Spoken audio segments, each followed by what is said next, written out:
মেসো যৌগ। মেসো যৌগের আবর্তন কোণ কত ডিগ্রি? 0 ডিগ্রি। এরও 0 ডিগ্রি, এরও 0 ডিগ্রি। কিভাবে মেসো যৌগ হয়?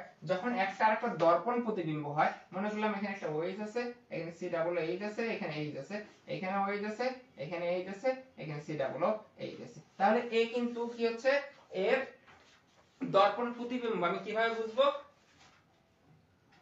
এই যে আমি এটাকে এদিকে ভাঙতে হবে, এবং এদিকে যদি ভেঙে ফেলি তাহলে কি এর একটা পার্ট আরেকটা পার্টের উপর কি উপরি স্থাপনীয় হবে। উপরি স্থাপনীয় কথার অর্থ কি? আমি যদি এটাকে ভাঁজ করে ফেলি, এটাকে যদি ভাঁজ করে ফেলি, এই ওয়েসটা এসে এর মধ্যে পড়বে, এ এসে এর মধ্যে পড়বে, এ এসে এর মধ্যে পড়ে যাবে। আর এটা কি হয়ে যাবে?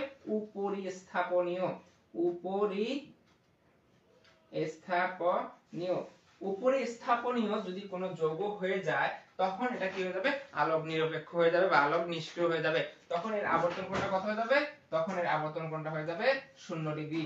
কিন্তু আসলে এর মধ্যে কিন্তু কাইরাল কেন্দ্র আছে, এও কাইরাল কেন্দ্র, এও কাইরাল কেন্দ্র। তাহলে কাইরাল কেন্দ্র থাকার পরেও এটা কি হয়ে যাচ্ছে? আলোক নিষ্ক্রিয় হয়ে যাচ্ছে, মানে কি আলো নিরপেক্ষ হয়ে যাচ্ছে। আবার ডিইলেকট্রিক অ্যাসিড, ইলেকট্রিক অ্যাসিডের মধ্যে কিন্তু কাইরাল কেন্দ্র থাকতেছে, তারপর তার হচ্ছে আলো নিষ্ক্রিয় হয়ে যাচ্ছে, মানে কি তার আবর্তন কোণটা 0 ডিগ্রি হয়ে যাচ্ছে। কেন হচ্ছে? ওইখানে হচ্ছে একটা বামাবর্তী একটা ডানাবর্তী হওয়ার কারণে। আর এইখানে কিন্তু একই যৌগ হওয়ার পরও তারা উপরে স্থাপনীয় হয়ে যাচ্ছে। উপরে স্থাপনীয় হওয়ার কারণে তাদের মধ্যে যে বন্ধন কোণটা থাকতেছে, বন্ধন মানে হচ্ছে বন্ধন কোণ না, এটা হচ্ছে